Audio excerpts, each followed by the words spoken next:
Hi, this is Shelley Starr coming to you with information on the mortgage myths, things that aren't true when it comes to getting a new mortgage. So we want to go over a few of those today, and the number one is that your down payment also includes closing costs. That is inaccurate. You do need your down payment money. You also need money for what they call closing costs. That's the cost to get the mortgage, such as an appraisal, title work, those type of costs. And there are prepaid items. What prepaid items are your taxes, your property taxes, your homeowner's insurance to set aside to put with your mortgage so that when tax bills are due, that they're paid out of your mortgage for you. So there's three elements that you'll need money for: down payment, closing cost, and prepaids. That's number one. Number two is that a pre-qualification is the same as a pre-approval. That's inaccurate.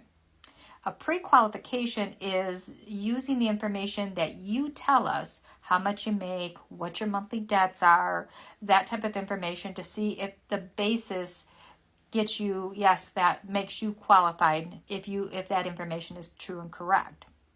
A pre-approval actually is a verification of all that information. So that's when we ask you for your paycheck stubs, your W-2s. We actually pull the credit. We make sure that all that information is accurate so that we can give you an accurate amount and that you make sure that you qualify for the program. That's called a pre-approval, verified information. You want to be pre-approved because your realtors want a pre-approval letter stating that that information's been verified and you can get a mortgage based on the verified information. So that's number two.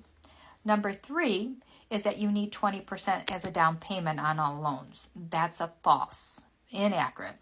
So you can get into a lot of programs with a lot less. You have a veterans home loan if you're a veteran. Thank you for serving for us. Veterans can get in with zero down. USDA loans, or what they call rural housing loans, are also a zero down loan.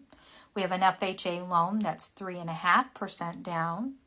We have a conventional loan that's 3% down. And there are some down payment assistance programs available that maybe you can get in with even less money out of pocket because it would help you with those down payments.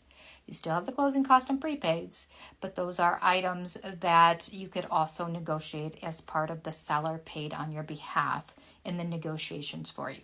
That's something that your lender and your realtor will work out with you and have a strategy going in for you to make an offer based on how much money you have to work with for your down payment, closing cost, and prepaids. So you do not need 20% down. That's myth number three. No, that's inaccurate. Myth number four is that you need a perfect credit score. No, you do not need a perfect credit score. You can have a moderate credit score, which is anything 620 and above, and still qualify for a mortgage. The basis of that is making sure there are no over 12-month late or 24-month late payments on your credit report. You may have a lower score due to the lack of credit. You just don't have a lot out there, and that's okay. So they're going to evaluate that based on those few little items. How much credit? Was there any late payments in the last 12 to 24 months? You still may be eligible to get a mortgage. So check with your lender. Just because your score might be a little bit low doesn't mean that's a no.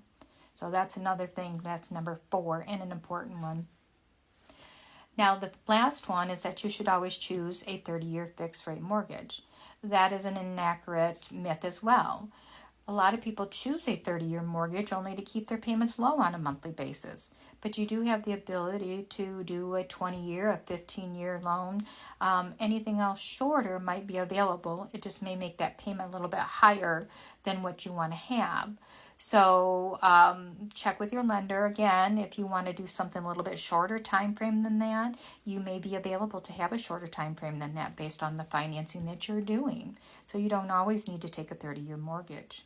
So I hope that clears up those 5 myths, and looking forward to you commenting with any questions or concerns I might be able to answer for you. Thanks so much.